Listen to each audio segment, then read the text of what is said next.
혹시 캄캄한 밤 모두가 잠든 시간에 혼자 침대에 누워 잠을 청하려는데 갑자기 10년 전, 아니 20년 전에 끔찍했던 실수가 불현듯 머릿속을 스치고 지나가서 이불을 발로 뻥 차버린 적은 없으십니까? 중요한 면접장에서 심사위원들의 날카로운 질문에 덜덜 떨며 동문서답을 했던 기억. 첫사랑에게 비참하게 차이고 바지가랑이를 잡으며 울고불고 매달렸던 기억. 혹은 믿었던 친구나 동료에게 억울하게 뒤통수를 맞고 피눈물을 흘렸던 그날의 기억들이 마치 방금 일어난 일처럼 생생하게 되살아나 심장을 옥죄어올 때가 있지 않습니까? 그 기억이 떠오르는 순간 얼굴은 화끈거리고 심장은 미친 듯이 뛰고 입에서는 아 미친놈 내가 왜 그랬지라는 욕설이 저절로 튀어나옵니다. 식은땀이 흐르고 잠은 다 달아나 버리죠. 우리는 흔히 이런 자신을 보며 이렇게 생각합니다. 내 머릿속에는 지우개가 필요해. 제발 그 기억만 도려낼 수 있다면 내가 행복할 텐데. 과거는 이미 지나갔고 돌이킬 수 없어. 나는 죽을 때까지 이 상처와 수치심을 안고 살아야 해. 하지만 여러분, 만약 제가 여러분들의 그 생각들이 뇌과학적으로 완전히 틀렸다고, 아니, 여러분이 여러분의 뇌에게 속고 있다고 말한다면 어떡하시겠습니까? 반갑습니다. 여러분의 꿈속에 들어가 함께 억지로 걷게 만드는 꿈을 걷는 자입니다. 과거는 고정불변의 사실이 아닙니다. 당신의 기억은 돌에 새겨진 비석이 아니라 언제든지 수정하고 편집하고 심지어 완전히 덮어쓸 수 있는 위키피디아 문서와 같습니다. 당신이 밤마다 고통을 받는 진짜 이유는 과거의 그 사건 자체가 끔찍해서가 아니라 당신의 뇌가 그 사건을 저장하고 불러오는 방식이 고장났기 때문입니다. 아마 제 말에 코웃음 치며 반박하고 싶으실 겁니다. 무슨 뚱딴지 같은 소리냐. 내가 겪은 일은 분명한 팩트다. 내가 왕따를 당한 게 사실이고 내가 사업을 말아먹은 게 사실인데 팩트를 어떻게 바꾸냐. 이건 정신승리 아니냐. 물론 일어난 사건 자체, 즉 역사적 사실은 타임머신이 없는 한 바꿀 수 없습니다. 하지만 그 사건에 강력한 접착체처럼 붙어 있는 감정의 태그는 얼마든지 조작할 수 있습니다. 뇌과학에서는 이를 기억의 재고착화라고 부릅니다. 이 메커니즘을 알면 여러분은 더 이상 과거의 피해자로 살지 않고 과거를 마음대로 편집하고 연출하는 인생의 작가가 될 수 있습니다. 저에게도 지우고 싶은, 아니 도려내고 싶은 기억이 있습니다. 30대 초반, 많은 사람들 앞에서 야심차게 준비했던 강의를 처참하게 망쳤던 날입니다. 하필 그때 강의실에 사운드가 고장났습니다. 저는 사운드를 포함한 동기부여 영상을 야심차게 준비했습니다. 하지만 사운드를 사용할 수 없다는 그 이유 하나 때문에 머릿속이 백지가 되었고 그냥 대본을 외우다시피 그리고 엄청나게 빠른 속도로 강의를 마치고 내려왔습니다. 가끔은 그날의 기억이 악령처럼 되살아나 식은땀을 흘리게 만들었고 저는 결국 나는 강의를 잘 못하는 놈이야라고 단정짓고 수많은 기회를 스스로 포기했습니다. 하지만 뇌의 기억 메커니즘을 공부하고 나서 깨달았습니다. 저를 괴롭힌 건 그날의 실수 그 자체가 아니라 그 실수에 제가 매일 밤 덧붙인 수치심이라는 해석이었다는 것을요. 그리고 저는 제 뇌를 해킹하여 그 기억을 성공의 밑거름으로 다시 사용했습니다. 지금의 저는 그 기억을 떠올려도 심장이 뛰지 않습니다. 그저 귀여웠던 실수로 느껴질 뿐입니다. 오늘 저는 여러분의 뇌 속에 박힌 가시 같은 트라우마를 뽑아내고 오히려 그것을 가장 강력한 무기로 바꾸는 기억 편집의 기술을 낱낱이 그리고 과학적으로 파헤쳐 드리겠습니다. 당신의 기억은 100% 조작되었다. 허위 기억과 구성적 기억. 첫 번째 팩트는 기억의 신뢰성에 대한 충격적인 진실입니다. 심리학계의 권위자이자 기억의 여왕이라 불리는 엘리자베스 로프터스 교수의 연구를 들어보셨습니까? 그녀는 수많은 실험을 통해 인간의 기억이 얼마나 쉽게 오염되고 왜곡되고 조작될 수 있는지를 증명했습니다. 그녀는 쇼핑몰에서 길을 잃어버린 적이 없는 사람들에게 어릴 때 쇼핑몰에서 길을 잃고 울고 있는 조작된 사진을 보여주며 계속 이야기를 들려주었습니다. "너 이때 기억나? 막 울고 있었는데 어떤 친절한 할아버지가 사탕을 주면서 도와줬잖아." 처음에는 피험자들이 그런 적 없는데요 라고 했습니다. 하지만 며칠 뒤 놀라운 일이 벌어졌습니다. 피험자들은 "맞아, 그때 진짜 무서웠어. 그 할아버지가 파란색 모자를 쓰고 있었던 것 같아라며 잊지도 않은 디테일까지 생생하게 기억해 냈습니다. 이를 허위 기억이라고 합니다. 뇌과학적으로도 기억은 도서관의 책처럼 원본 그대로 보존되는 것이 아닙니다. 기억은 매번 꺼내볼 때마다 현재의 감정, 현재의 상황, 새로 들어온 정보와 뒤섞여 재구성됩니다. 마치 레고 블록과 같습니다. 사건이 일어났을 때 뇌는 레고로 성을 쌓아 저장해 둡니다. 그런데 나중에 그 기억을 회상할 때 뇌는 그 성을 통째로 꺼내는 게 아니라 블록을 부수고 다시 조립합니다. 그 과정에서 빨간 블록이 파란 블록으로 바뀌기도 하고 없던 기둥이 생기기도 합니다. 뇌는 왜 이런 짓을 할까요? 뇌의 목적은 진실 보존이 아니라 생존이기 때문입니다. 과거의 정보를 현재의 상황에 맞게 업데이트해서 미래에 대비하려고 하는 본능 때문입니다. 즉, 당신이 나는 그날의 수모를 생생하게 기억한다고 믿는 그 끔찍한 과거는 사실 당신의 뇌가 수십 번, 수백 번을 편집하고 왜곡한 소설일 가능성이 99%입니다. 당신이 지금 느끼는 그 수치심과 분노는 당시의 팩트가 아니라 그동안 당신이 덧칠해온 감정의 찌꺼기들입니다. 이 사실을 인정하는 것이 치유의 첫걸음입니다. 내 기억은 완벽하지 않다. 불완전하다. 그러므로 내가 원하는 대로 다시 바꿀 수 있다. 기억을 수술하는 골든타임. 재고착화 이론. 두 번째 팩트는 뇌과학의 혁명이라 불리는 재고착화 이론입니다. 과거의 신경과학자들은 기억이 한 번 뇌에 저장되면, 즉 고착화되면 영구적으로 변하지 않는다고 믿었습니다. 마치 굳은 시멘트처럼 말이죠. 하지만 뉴욕대학교의 조셉 르두 교수와 카림 나더 박사의 기획적인 연구가 이 상식을 완전히 뒤집었습니다. 그들은 쥐에게 특정 소리를 들려주고 전기 충격을 주어 공포기억을 심었습니다. 쥐는 그 소리만 들으면 공포에 떨었죠. 그런데 연구진이 쥐가 공포기억을 떠올리는 바로 그 순간에 뇌의 편도체에 단백질 합성을 방해하는 약물을 주입했습니다. 그러자 기적 같은 일이 벌어졌습니다. 뇌에서 공포기억이 감쪽같이 사라진 것입니다.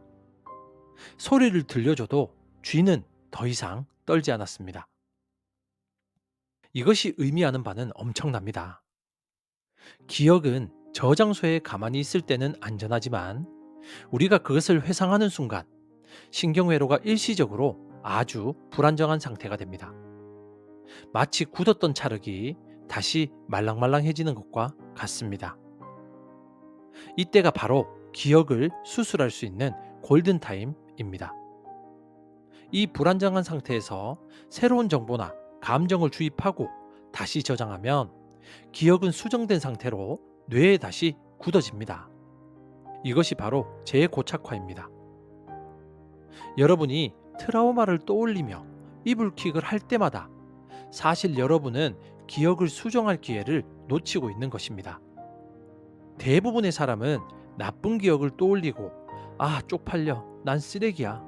난 멍청이야 라는 부정적인 감정을 덧입혀서 다시 저장합니다.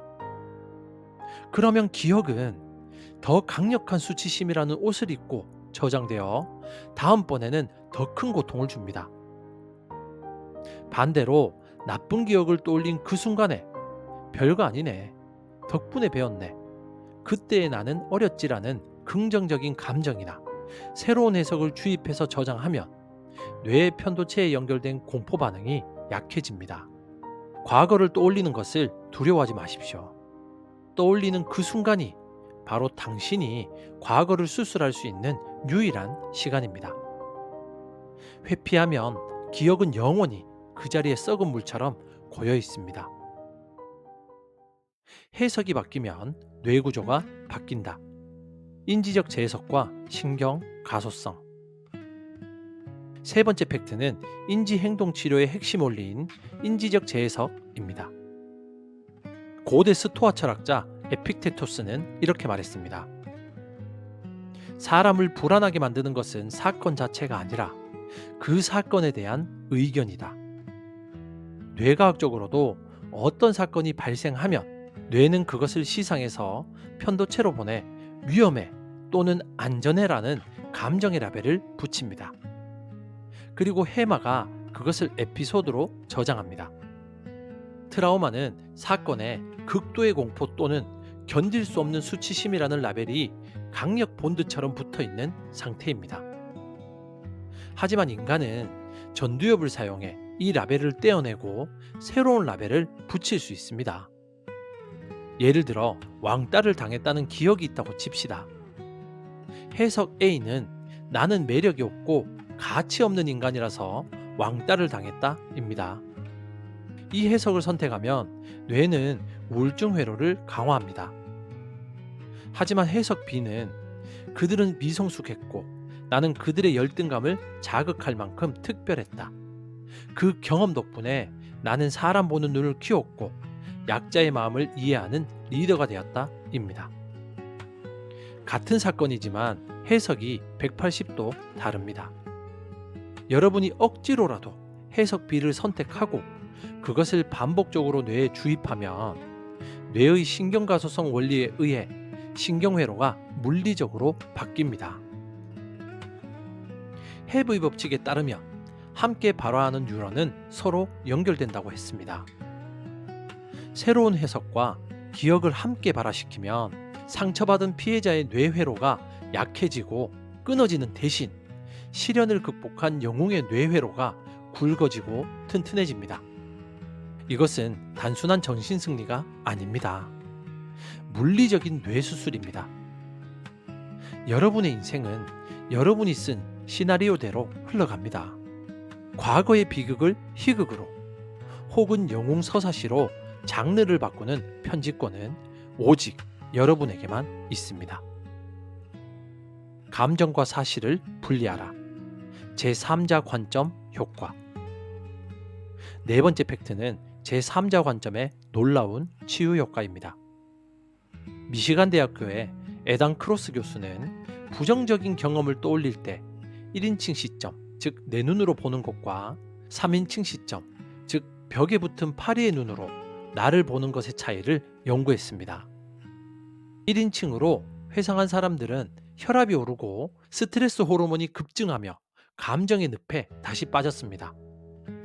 그때 내가 느꼈던 분노는 이라며 감정에 매몰되었습니다. 하지만 3인칭으로 마치 영화 스크린에 비친 남의 이야기를 보듯이 회상한 사람들은 감정적 동요가 거의 없었고 오히려 객관적인 교훈을 찾아냈습니다. 그때 그들은 화가 났을 것 같다라며 상황을 묘사했습니다. 이것을 자아 거리두기라고 합니다. 트라우마가 떠오를 때 그 상황 속에 있는 나에게 빙의하지 마십시오. 대신 영화관 객석에 앉아 있는 관객이 되십시오. 그리고 스크린 속에서 실수하고 있는 젊은 나 혹은 어린 나를 바라보십시오. 그러면 비난이나 수치심 대신 연민이 느껴질 겁니다. 아, 저 친구 참 많이 긴장했네. 얼굴 빨개진 것 좀 봐. 안쓰럽다. 그래도 저 상황에서 도망치지 않고 버텼네. 대단하다. 관점이 바뀌면 감정이 바뀝니다. 뜨거운 수치심이 차가운 교훈으로 바뀝니다. 이것이 뇌의 전두엽이 폭주하는 편도체를 진정시키는 가장 효과적이고 과학적인 방법입니다. 자, 이제 과거의 명령에서 벗어나 기억을 재구성할 준비가 되셨습니까? 당신의 뇌를 괴롭히는 트라우마를 삭제하고 새로운 힘으로 업데이트할 3가지 실전 행동 지침을 제안합니다. 첫째, 트라우마를 흑백 무성 영화로 만드십시오. 눈을 감고 당신을 괴롭히는 그 장면을 떠올리십시오. 처음에는 생생한 컬러일 것입니다. 소리도 시끄럽겠죠. 이제 상상 속에서 리모컨을 드십시오. 그리고 화면을 흑백으로 바꾸세요. 채도를 완전히 빼버리십시오. 그리고 소리를 음소거하거나 아주 우스꽝스러운 서커스 음악이나 미키마우스의 목소리로 바꾸십시오. 마지막으로 화면 크기를 스마트폰만큼 작게 줄여서 저 멀리 우주 끝으로 보내버리십시오. 이것은 NLP, 신경 언어 프로그래밍의 하위 양식 변화 기법입니다. 시각적, 청각적 정보의 속성을 바꾸는 것만으로도 뇌는 그 기억을 중요하지 않은 정보 혹은 웃긴 정보로 재분류하기 시작합니다. 둘째, 그럼에도 불구하고 얻은 것 3가지를 적으십시오. 최악의 기억에서도 반드시 얻은 것이 있습니다. 쓰레기통에서도 장미는 핍니다. 사기를 당했다. 돈을 잃었다. 여기서 끝내지 마십시오. 사람을 너무 쉽게 믿으면 안 된다는 것을 배웠다. 내 욕심이 과했다는 것을 깨달았다. 바닥을 쳤으니 이제 올라갈 일만 남았다는 깡다구가 생겼다. 억지로라도 이익을 찾아내십시오. 뇌는 이득을 발견한 순간 그 사건을 손실이 아닌 수업료, 즉 투자로 저장 방식을 바꿉니다. 손실회피 성향이 있는 뇌에게 이것은 최고의 처방전입니다. 셋째, 과거의 나를 안아주고 작별하십시오. 상상 속에서 그 실수를 저지른 과거의 나에게 다가가십시오. 그는 아마 울고 있거나 떨고 있을 겁니다. 그를 비난하는 대신 꽉 안아주십시오. 그리고 이렇게 말해주세요. 괜찮아. 너는 그때 최선을 다했어. 몰라서 그랬던 거야. 네가 잘못한 게 아니야. 네 덕분에 지금의 내가 더 단단해졌어. 이제 그만 짐을 내려놔도 돼. 내가 다 해결했어. 이 내면 아이의 치유 작업은 뇌의 옥시토신을 분비시켜 과거의 공포 기억을 사랑과 연민의 기억으로 덮었습니다. 그리고 쿨하게 돌아서서 걸어 나오십시오. 다시는 뒤를 돌아 보지 마세요. 오늘의 핵심을 3문장으로 요약합니다. 첫째, 기억은 고정된 팩트가 아니라 편집된 소설이다. 당신이 기억하는 과거는 수없이 왜곡되었다. 절대적인 진실이라고 믿지 말고 당신의 기억력을 의심하라. 둘째, 기억을 떠올리는 순간이 수술 시간이다. 재고착화의 원리를 기억하라. 과거를 회상할 때마다 새로운 긍정적 해석을 입혀서 다시 저장하라. 그것이 트라우마를 치료하는 유일한 길이다. 셋째, 당신은 피해자가 아니라 생존자다. 사건은 바꿀 수 없지만 의미는 바꿀 수 있다. 비극을 영웅담으로 바꾸는 것은 오직 당신의 뇌에 달렸다. 정신분석학자 칼 융은 이렇게 말했습니다. 나는 나에게 일어난 사건들의 합이 아니다. 나는 내가 선택한 존재들의 합이다. 당신이 겪은 일들이 당신을 규정하게 두지 마십시오. 당신이 그 일들을 어떻게 해석하고 어떻게 딛고 일어섰는지가 진짜 당신입니다. 당신의 과거는 당신의 감옥이 아니라 당신이 딛고 올라설 디딤돌이어야 합니다. 오늘 밤 이불을 차는 대신 과거의 나를 따뜻하게 토닥이며 편안하게 잠드시길 바랍니다. 사랑하는 구독자 여러분, 인생에는 지우개가 없습니다. 하지만 다시 쓸 수 있는 펜은 있습니다. 오늘부터 당신의 과거를 다시 쓰세요. 그때 나는 망했다가 아니라 그때 나는 다시 태어날 준비를 했다고 쓰십시오. 그때 나는 버림받았다가 아니라 그때 나는 홀로 서기를 배웠다라고 쓰십시오. 그 문장 하나가 당신의 뇌 구조를 바꾸고 당신의 미래를 완전히 바꿀 것입니다. 당신은 당신 기억의 주인입니다. 지금까지 당신의 꿈 곁에서 함께 조용히 걷는 꿈을 걷는 자였습니다. 감사합니다.